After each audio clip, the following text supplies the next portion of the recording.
When Marvel Rivals released over a month ago, it immediately began gaining momentum. Nearly 500,000 concurrent players at launch, over 10 million players within just a few days of this game being released. But that didn't stop some people who were worried about the message it was trying to send by having too many attractive characters, by having too many sexy female characters. Oh my gosh, we can't have that in video games anymore. This was all the way back a month ago on December 6th.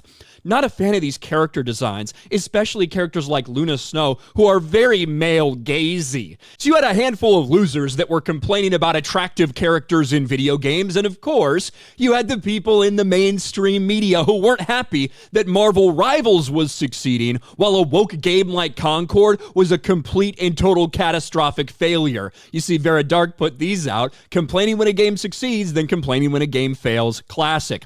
Marvel Rivals has too many heroes for its own good. And of course, this is back in December. Concord deserved a second chance, but we didn't give it a first.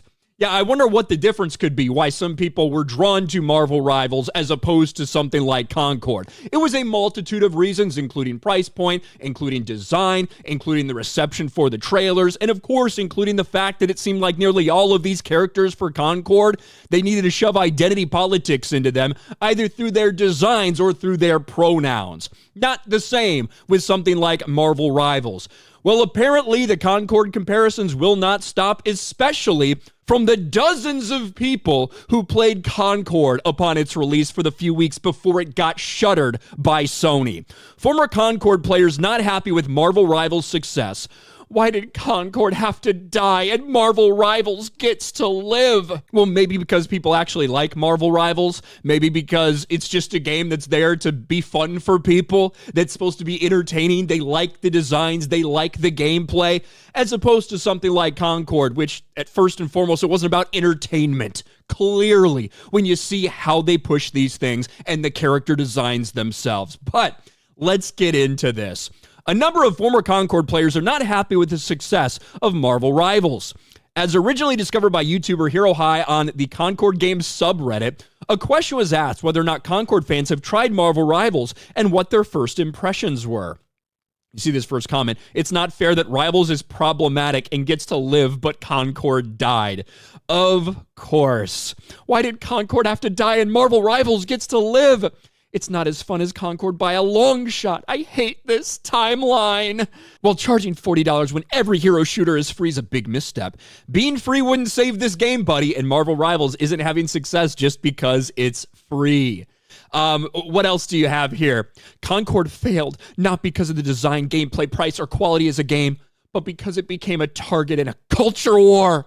From the moment it was announced, discussions about the game were dominated by negativity. Critics labeled it as dead on arrival, woke, or trash before there was even a beta or gameplay footage. This constant negativity overshadowed the game itself. Despite being fun for those who actually played it, few people gave it a fair chance. The backlash was so intense that even liking the game invited ridicule. In the end, more people criticized Concord than actually experienced it, which made it impossible for the game to succeed. Listen, whenever you look at these things, there can be a multitude of reasons that contribute to something failing. There absolutely can be. But the hilariousness of the, again, dozens of former Concord players, because the game was a complete and total flop, to the point where after 2 weeks, was it 2 weeks, when Sony said, yeah, this is over, we're done, we're refunding everybody, we're shutting this shit down. Over $400 million spent, potentially far, far more than that, if according to some of these reports, but at least $400 million spent on this complete and total disastrous game, Concord. And as we speak now, even over a month after its release, Marvel Rivals is still peaking over 400,000. 24-hour peak, 400,000, 15 people playing it. Right now, I'm recording this about 2 p.m. Eastern Standard Time in the United States, nearly 300,000 people playing it. But one of the biggest factors for this game, there is no doubt about it, are the way the characters were designed.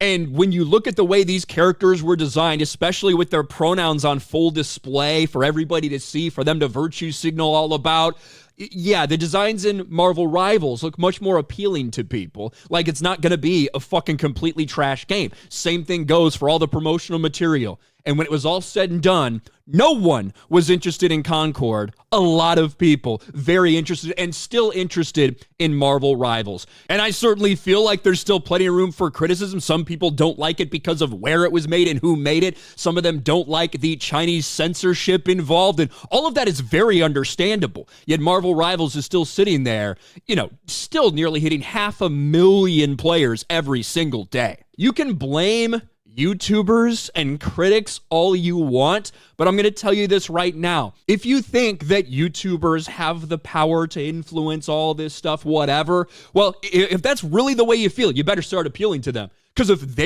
we're the ones who crushed Concord before it ever had a chance to succeed, you better start making games that we like. Now, I don't think that YouTubers talking about Concord and what a disaster it was, I don't think that that was the main focus.